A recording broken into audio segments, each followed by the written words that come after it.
welcome to my YouTube channel. Last time I promised to show you the last step of our journey for searching for inspiration. If you haven't seen this video, you can check it out by clicking the card or find it in the description down below. Thank you.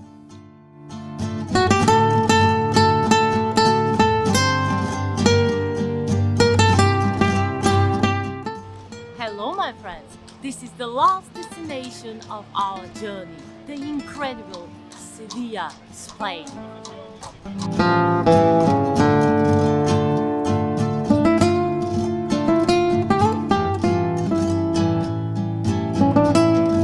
After arriving in Seville, we had some time before the check-in hour, so after some walking around with the suitcases, we decided to stop in this park. I immediately spotted the orange trees and wanted to paint one of them, although it was not very easy to find the right place where to position myself under the burning sun. Finding a place where to sit, I have to admit, is one of the hardest things for me when I'm painting outside. It was pretty calm park, some dog walkers, a bunch of birds and us, so I took my time, lost myself in thoughts and played with the greens.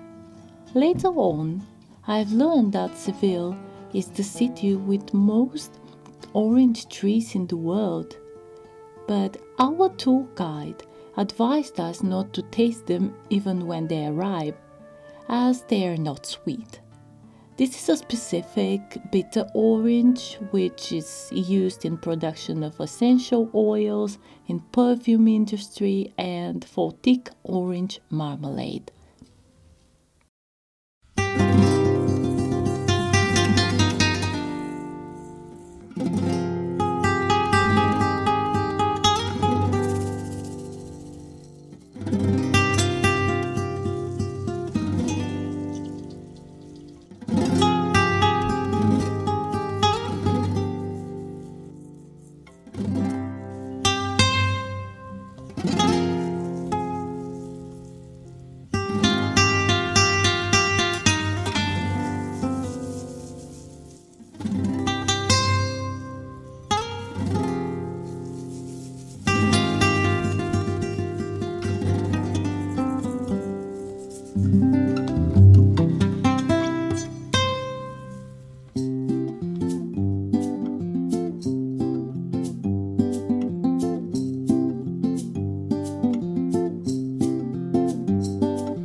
Promised myself to capture the thoughts provoked by these beautiful sights, so I stopped at Plaza de España to write a little bit in my travel journal.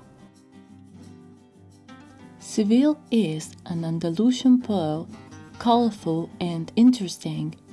You can see the beautiful mix of cultures which can be noticed in the variety of buildings. One of them is the main building of the University of Seville. It was built in 18th century, but back then was a tobacco factory. It has free access, so you can just wander around and enjoy the architecture and, like me, to remember the old days when you were a student. But we had to be careful and not to accidentally enter in some lecture room. I really enjoyed the atmosphere, and despite the joyful sun, I've got this dark academia vibe.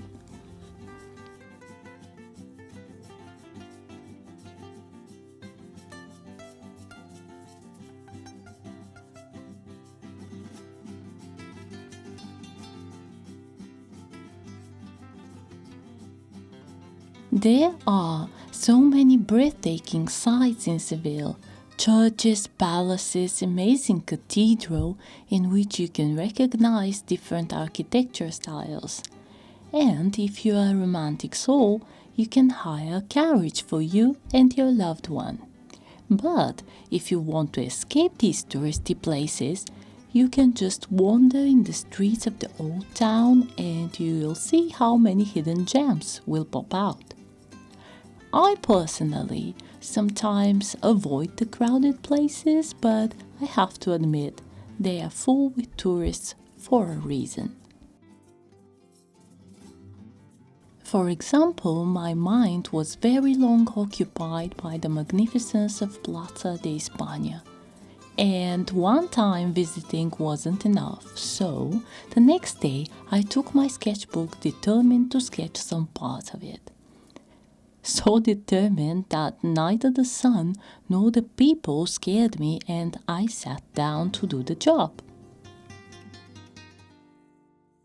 I chose one of the alcoves in the shade. Each of these tiled alcoves you can see represents a different Spanish province, and it's really interesting to see them all. The tourists passing by were so polite not to distract me, and I felt really calm. Just sitting there and enjoying the colors. The sun made them even more vibrant. The colors you can see me using the most were burnt sienna and Indian summer, with some green to pop out, of course. I chose to start directly with the watercolors and didn't make a pencil sketch. I felt rebellious, I guess, but I really liked it. If you haven't tried this already, it's really liberating to start directly with watercolors. This approach, I think, creates a child mind setup. When small children draw, they don't even hesitate. They don't even think about, oh, I can't draw this. They just do it. So, I think this is a good practice. Start directly with the coloring part, the fun part. I'm starting to feel more comfortable in creating loose sketches and playing with these colors. A few months ago, I rediscovered the magic of making art outside of the studio and outside of my comfort zone. Maybe it's normal for an artist to feel lost, for a person in general from time to time as well, but they have to keep trying till they find the path again. Changing the climate and creating new experiences was vital for me and my art. Thank you for being with me on this journey, and I really hope some of these places lit up your imagination and inspire you to create a piece of art.